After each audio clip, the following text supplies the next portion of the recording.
ఎవరు? శ్రీశాంతమూలుడు. ఈ శ్రీశాంతమూలుడు పరమ వైదికుడట.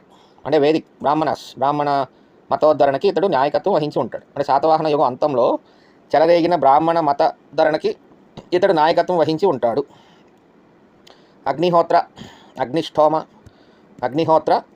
అగ్నిష్టోమ అశ్వమేధ వాజపేయాలు చేసి అనేక హిరణ్యకోటి శతసహస్రాల దానం ఇచ్చినాడు.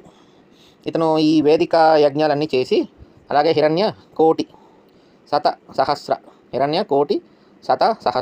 అంటే 100, సహస్ర అంటే ఏంటో తెలీదు, ఇలా దానాలు ఇచ్చినాడు. మొత్తానికి బాగా దానాలు చేసేటండి ఈ శ్రీశాంతమూలుడు.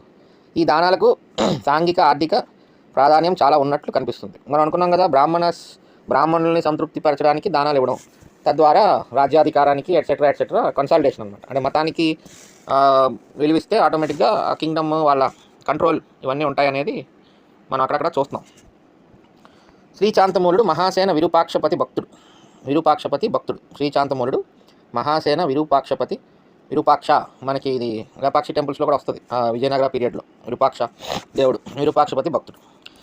అలాగే నాగార్జున కొండలోయలో బయటపడిన మహాసేన ఆలయాల్లో కొన్నింటిని శ్రీశాంతమూలుడే నిర్మించాడు. నాగార్జున కొండలోయలో మహాసేన ఆలయాలు బయటపడ్డాయట. అందులో కొన్ని మన శ్రీశాంతమూలుడే నిర్మించాడంటండి. మహాసేన విరూపాక్ష ఆలయాలు నాగార్జున కొండ లోయలో బయటపడ్డాయి. పరమ వైదికుడైన శాంతమూలుడు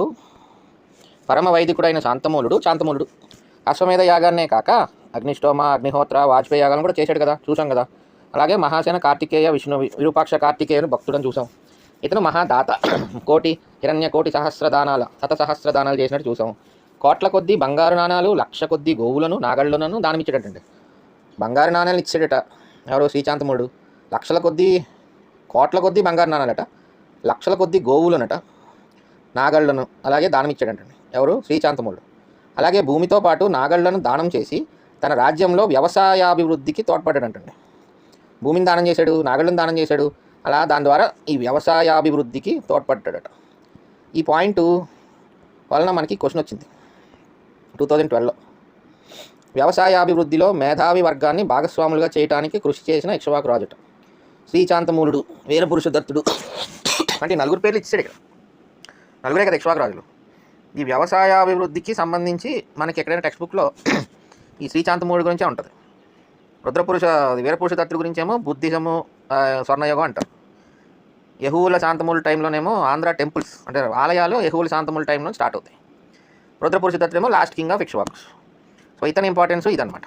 ఇతని ఇంపార్టెన్స్ ఏంటంటే ఫస్ట్ కింగ్ బాగా దానాలు చేశాడు, భూమితో పాటు నాగళ్ళను దానం చేసి తన రాజ్యంలో వ్యవసాయాభివృద్ధికి